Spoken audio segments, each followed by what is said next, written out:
Petit Danishi është një qytetar nga Gadinja e Lipjanit, i cili nxorri nga lumi trupin e të miturit Zein Zeinullahu, tashmë të ndjerë. Në një intervistë ekskluzive për gazetare në Klan Kosova, Endrita Bajrami, ai tregoi se si e pa të miturën dhe bëri të tërheqjen e tij nga lumi, transmeton Klan Kosova. Ai tha se në momentin që e ka kapur trupin e djalit, ka bërtitur me të madhe premtim derisa dolën edhe fqinjet nga shtëpitë e tyre. E kam parë duke e quar vala, kam bërtitur sa kam mundur, kur e kemi shtrirë djalin, kur kanë kaluar kaluesit i kanë thënë ndim. Mua më thim se si e vlati im, shtoi ai për klanin. Lidhur me këtë rast, policia e Kosovës ka nisur timet. Kjo u bë e ditur përmes raportit 24 orësh. Lidhur në rastin, pas pranimit të një informate se viktima mashkull kosovare nuk është kthyer në shtëpi, ka filluar kërkimi i tij me çerras nga dëshmitari mashkulli i Kosovës, i njëjti është gjetur në lumë. Viktima me autoambulancë është transportuar në QKUK, Prishtinë, ku më pas ka ndëruar jetë.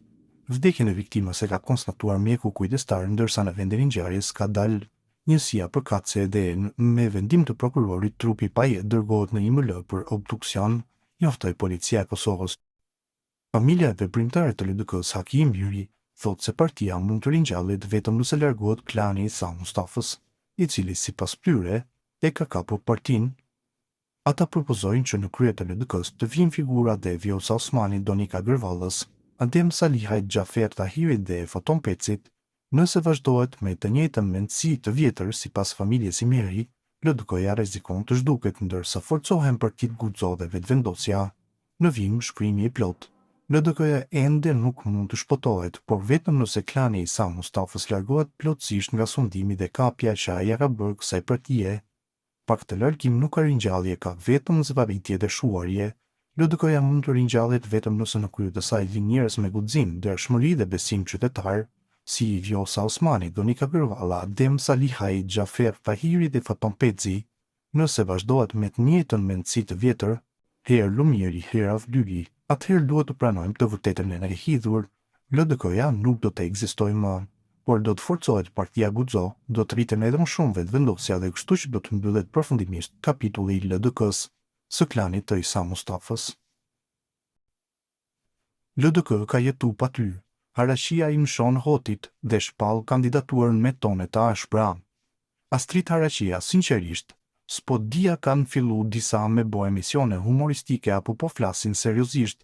Njerëzit që rastësisht kanë marrë funksionen LDK sot dalin publikisht e shprehin ambicie për kryetar partie. Deri sot nuk e dia kanë pas ndonjëherë dëftesë që kanë paguar antarësinë e LDK-s. Rastësisht u bën kryeministra se shefat e tyre u dhanë mundësinë, por nuk ditën me mbajt. E tash i njëjti ish kryeministër që postin e ka gëzuar fal mentorit të vet, mendon se mund të udhëheqë LDK-n, kur përveç pozitës që ka pas ose komunës prej ka vjen, ka veç 3178 vota. Jo, nuk bën. Kur e ke pas rastin një herë s'ke qenë i zoti me e çu përpara, në rasti i dytë nuk vjen me autorizim. O zotni, ka brekudzimin e kjo ambicie, unë nuk jam trim, por kur s'jam tut me e thënë të vërtetën. Amanet shumë e kush, prej vitit 92 me detyra, me folklore, me karizëm, s'kan mujt me fokusu LDK-n. Mos haro, LDK-ja ka jetu edhe pa ty, ka me jetu edhe pa ty, e po që e ke e shpall kandidaturën, po e shpall edhe unë, të paktën, ka më shumë kohë antar i LDK-s, edhe pse s'kam pas as një funksion nga komuna Zhëvi që 18 vite, e megjithatë kemi më shumë vota se ju. LDK-ja nuk është rastësi, LDK-ja nuk është privilegj, LDK-ja është ferë me lutje.